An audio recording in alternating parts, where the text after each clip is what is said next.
ya Rasulullah ban taɓa zuwa nan gurin ba a hahuna ya turkul khalila khalilahu annan zan barka annan zaka banni ya Rasulullahi mu taho tun daga ƙasa sai da aka zo nan gurin sai manzo Allah ya ce kamar tsohon na Jibrilu yace inna law taqaddamtu la hayna fi al-fana'u wallahi in na karata kuɗe nan zan shafe ai banda kasaita kamar ta zuwa nan gurin ba ban san me a nan gurin ba la ilaha illallah kawai sai ga wasu mala'ika biyu sun fito daga cikin hadara qudusiyya sai Jibrilu ya razana yace wallahi ban taɓa sanin wa'annan ba mala'iku ne guda biyu da suke cikin qudusiyar Allah amma da Mahmud ya zo sai Allah ya ce ku fita halitta ba ta taba ganin su ba sai Allah ya ce su fita wajen suka fito kawai sai daga Allah sai annabi shikenan me ya faru a ciki sai abinda Mahmud zati ya faɗa me aka yi kawai sai abinda ya faɗa sai Allah ya ce ya ga abin ba manya-manya na zatiyar Allah in ya faɗa ba za a gane ba in ya faɗa abin hankali da tunani ba zai gane ba sai aka tasawurin sama ba zai zo ba dan adam da yake cewa dodo ai muna yara an san ana faɗar dodo ko da Allah ya taɓa ganin dodo yadda nake jin ganin dodo ne a kwakwalwata ba haka kake ganin sa ba in an ce dodo sai ga wani abu ne buzuzu mai gashi ko mai kaho kowa da yadda yake tasawurin sa amma wa ya taɓa ganin dodo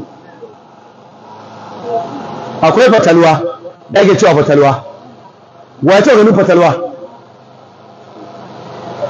khayal ne to manzon Allah sai ya ga wasu giman alamomi da ayoyi na Allah a cikin wannan halara ta udusiyya wanda hankali ba zai iya gane ta ba sai za kawai sai aka iyale shi yasa har yanzu a wannan tafiyar har yau a wannan tafiyar da aka yi da manzon Allah har yanzu ba a gama bayanin ta ba kuma a wannan tafiyar aka samu duk wani tsairi na rayuwar duniya a nan aka same shi gaggawa irin ta wannan agogo da waya da network da gaggawa ta jirgi da gaggawa ta concord da gaggawa ta komai a wannan abin aka kwaikwaya amma har yanzu ba a iya gane ƙari ɗaya ko ɗigo ɗaya na wannan Isra'in ba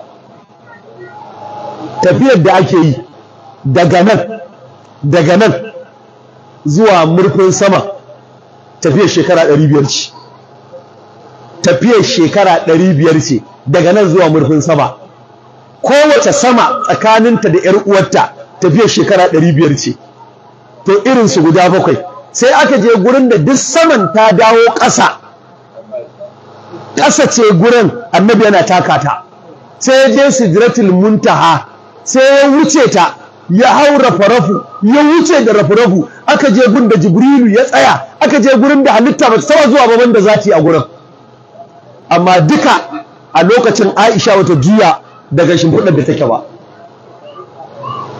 duk wannan abin da aka yi ba a yi awa ɗaya ba aka je aka yi shi aka dawo duk ƙoƙarinka da waya daga nan in kawo jirgi sama koya kake ba za ta yi ba kuma iya tafiyar da ake a sama nan kawai kafa 36,000 zuwa da 7 ne shi ne iya nisan tafiyar da ake a sama amma wayar ka ba za ta yi aiki ba babu network a gurin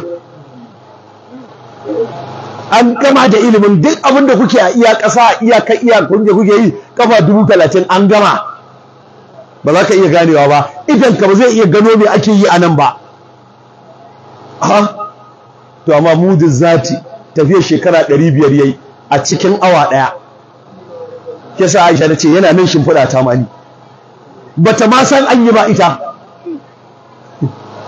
har cewa fati a wajen ta ba a yi Isra'i da annabi da jikinsa ba har cewa fati ba a yi da jikin annabi ba ta ce muna nan fara shi a kwance yaushe aka yi wannan abin aka je aka dawo a bacci ne in ji Aisha ya wuce hankali abu Allah ya gabato da manzon Allah zuwa gare shi don girmamawa da martabawa ga sayyidina rasulullahi sallu alaihi wa sallimu taslima al-anbiya'u jami'uhum ahya'u yaushe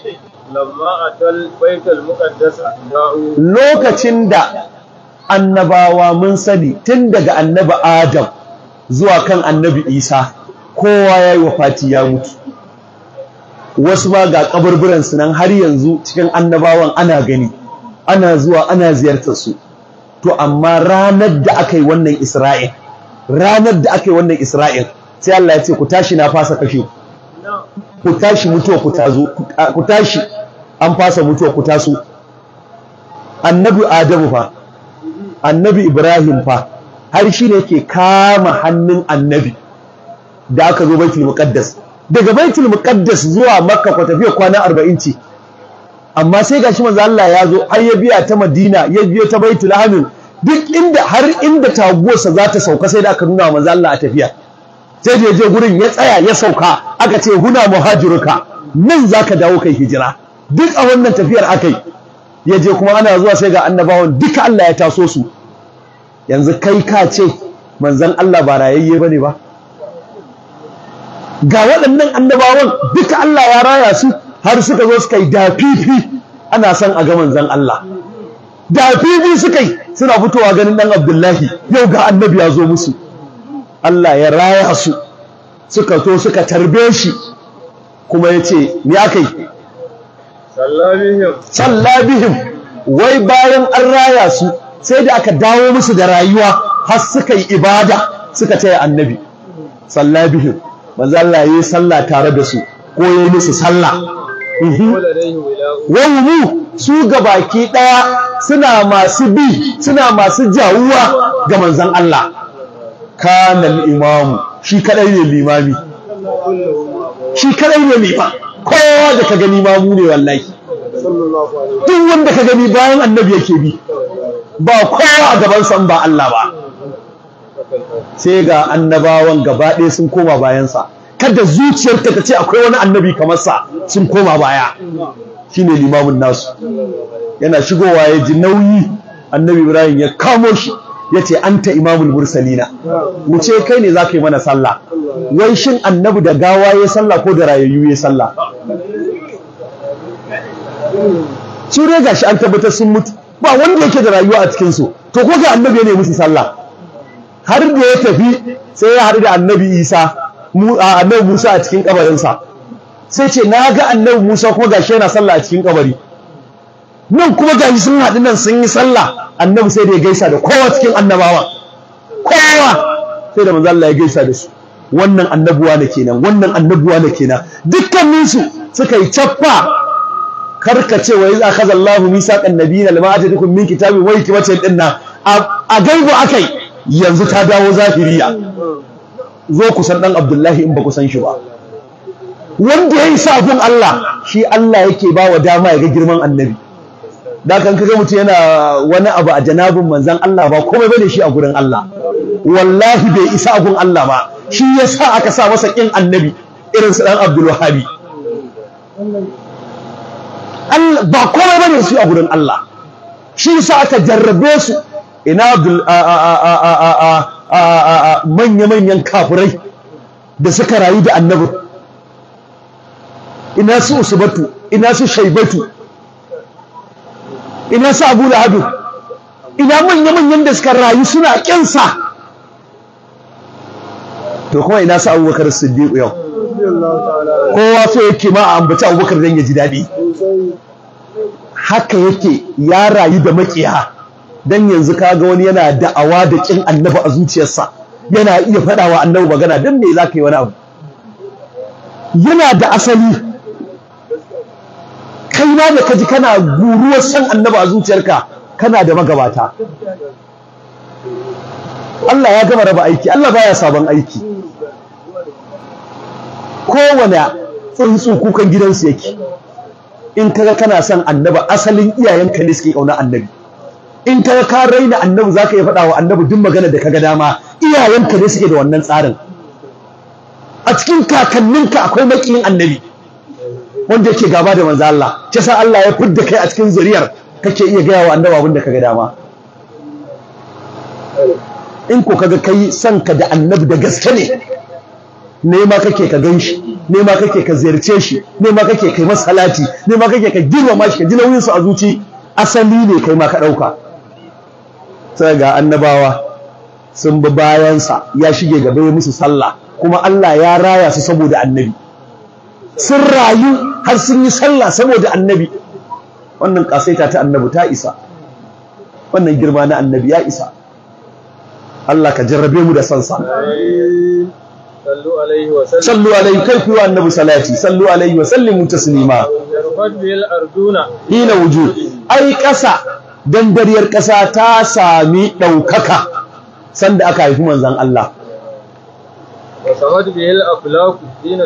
Sanda kuma ya je sama, to duk aflakul lahi su kuma dukansu sai suke alfahari, suke samun ɗaukaka da zuwan manzon Allah. Wani wanda ya karanta astronomy, ilimin taurari, zai gano girman da Allah ya ba annabi da martabar da Allah ya ba wa manzon Allah. A ce ya wuce sama cikin waɗannan taurarin. Waɗannan taurarin da kake gani duniyoyi ce. Akwai tauraron da so ɗaya yake fitowa a shekara. In ya bayyana awa ɗaya yake yi ko sa'a guda, in ya ɗauke ba zai ƙara fitowa ba sai wata shekarar. Akwai tauraron da a gabas kawai yake fitowa, in an gan shi to gabas ne. Akwai tauraron da a yamma yake fitowa. Akwai tauraron da in ya fito a wannan shekarar to a fari za a yi. Akwai tauraron da in ya fito wannan shekarar damuna ce mai albarka, kuma duk an san su. Ilimi ne kuma duniyoyi ce iri-iri. Yanzu rana da Allah zai sauko da ita gwargwadon ɗani ɗaya na hannu, ya ƙaro da ita daga inda take, falakin da take, ɗani ɗaya a yau ƙasa da ita, duk abin da yake duniya sai ya narke. Duk abin da yake duniya sai ya narke saboda zafinta. Ɗani ɗaya ba. Da za a sauko da wata ɗani ɗaya daga manzilarsa, ɗani ɗaya, to duk abin da yake duniya sai ya daskare saboda sanyi. Amma suna tafiya, wani baya tadda wani, kuma ba sa karo a tsakaninsu, kuma layin kowanne daban, daidai lokacin da kuma babu inda ya motsa. Yanzu da kaga rana daga nan gabas ta fada a yamma, to ba fa tafiya take yi ba, a duniyar ce take rotation, take juyawa. Shi yasa in ta fito daga nan sai ka ganta a nan din da tai ba faduwa wai tai ba. Mu ne nan za a ga ranar ta fadi, amma ba faduwa take ba. Wata duniyar kuma ta juya take bayyana a can gurin. Shi yasa yanzu daga mun gama sauraron karfe 6 na safe a America, sai to sai da safan ku. Su a sannan wato ainihin dare za su shiga, mu kuma a lokacin garin namu ya waye.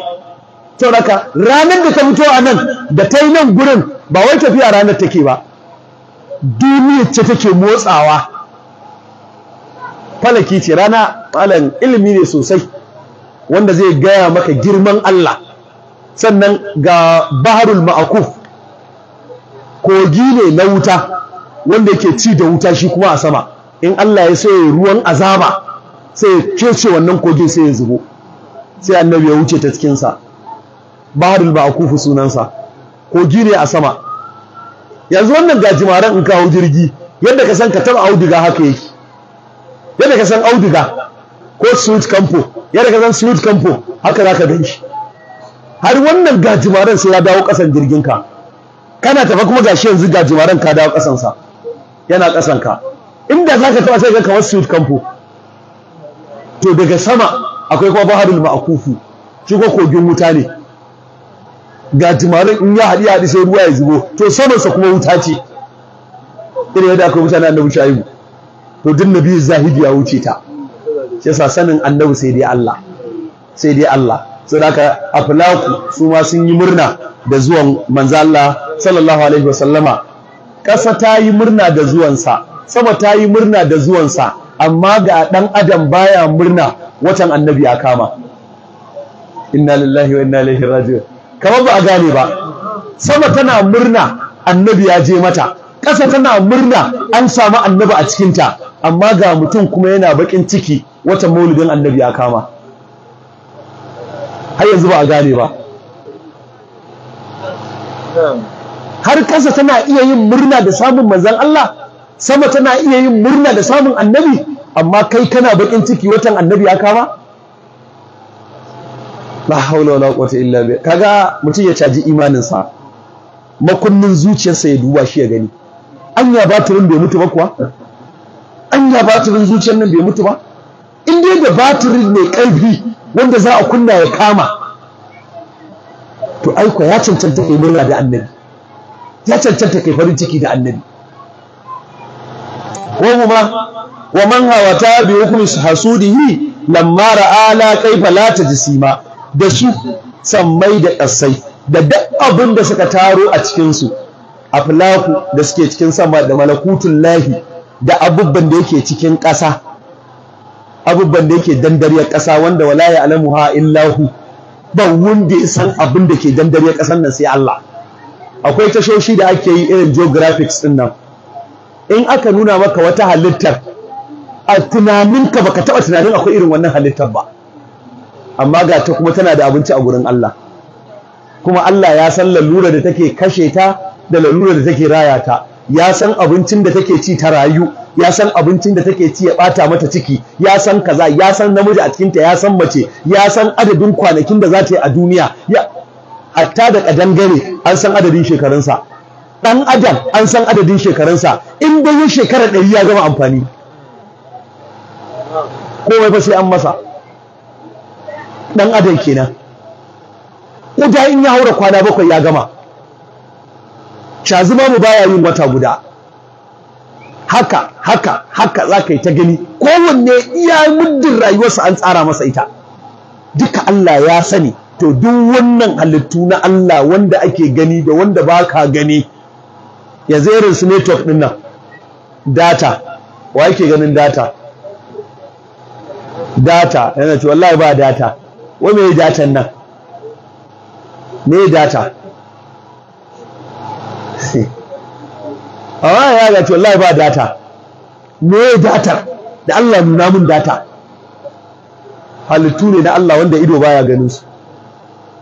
To duka in ka hada su, wato arzikin annabi suke tsotsa. Ba za a gane manzon Allah ba. Ba za a gane annabi ba. Shi yasa masu yi wa annaba hassada da duk wanda suka taru su yi masa hassada akan abin da Allah ya bashi, a taru saboda shi kana bakin ciki, hassada ce ga manzon Allah. A taru a faɗi manzon Allah kana jin kai ba a yi ma daidai ba, saboda an taru ana faɗin darajar da Allah ya ba manzon Allah. Wannan yana daga nau'in hassada ga manzon Allah. Allah ya kare mu. Lamma ra'ala kaifa la tasma, lokacin da ya ga abin da yake babu tajsimi, ya ga Allah subhanahu wata'ala tare da turmuji hancin makiyan manzan Allah, sun gama tsoratar da annabi a duniya, sun gama ɓata wa manzan Allah, an gama shirin yadda za a yi da manzan Allah, sai Allah ya ɗauki manzan Allah ce zo in nuna maka abin da ya fi nasu. Har gida an bi shi don a yi magani, a ce za a ga bayansa, an yi mai wannan tuggo, an yi mai tuggo, matarsa ta mutu, kakansa ya mutu, wan babansa ya wafati, an ji an koro mutanensa daga Habasha, an yi kaza, abin ya isa. Sai Allah ya share masa hawaye bisa hassada da kiyayyar da suke masa, sai Allah ya share manzon Allah hawaye. Allah ka share mana hawayen mu saboda albarka annabi sallallahu alaihi wasallam. Ya ga Allah ba tare da tajsimi ko kamantawa ko surantawa ko wani abu ba, a'a ya ga Allah da ainihin idan zatinsa. laqad ra'a Muhammadun ilaha, manzon Allah ya ga ubangiji, ya ga Allah da idanunsa. Wannan falala ce da girma da Allah ya bashi. Allah mu ma ka nuna mana manzon nan naka da idanun nan namu. Allah kai mana arzikin ganin sa. To gashi dama 10 aka ce, kuma gashi har 10 tayi. Muna roƙon Allah ya sa albarka a cikin abin da muka yi. Allah ya karɓi wannan hidima ta mu. Albarka annabi sallallahu alaihi wasallama. Allah ya sa albarka. Ya ƙarso? To Allah ya ƙara a sa mana albarka. Allah ya riƙo da hannayen mu. Allah ya jarrabe mu da san annabi sallallahu alaihi wasallam. Dan uwa da ya shirya wannan lamari, Allah ya ƙara albarka. Wannan makaranta Allah ya ƙara mata albarka. yan uwa da suke taimakawa Allah ya sa alkhairi, zaman Allah ya karba, Allah ya maimaita saboda albarka annabi sallallahu alaihi wasallam. Akwai yan uwa da yawa da na san wani za su sa albarka, da kuma musamman ma kaddamar da littafi da aka shirya cewa za a yi shi a yau, na ɗaya daga cikin abin da Sayyidi Malam Ibrahim ya wallafa, wanda ya tsotso daga cikin karatuttuka da ake gabatarwa na maulidin manzo Allah akan nuna falalla da daraja ta Sayyidina Rasulullahi. To kuma gashi dai naga har yanzu da yawa daga cikin wanda ake sa rai din basu karasu ba. To dai muna roƙon Allah tabaraka ta'ala ya karɓi abin da muka yi, Allah ya nuna wa Annabi sallallahu alaihi wasallam. Allahumma salli ala sayyidina masu zo Malam Ibrahim ya zai والهادي إلى صراطك المستقيم وعلى آله حق قدره ومقداره العظيم سبحان ربك رب العزة عما يصفون وسلام على المرسلين والحمد لله رب العالمين.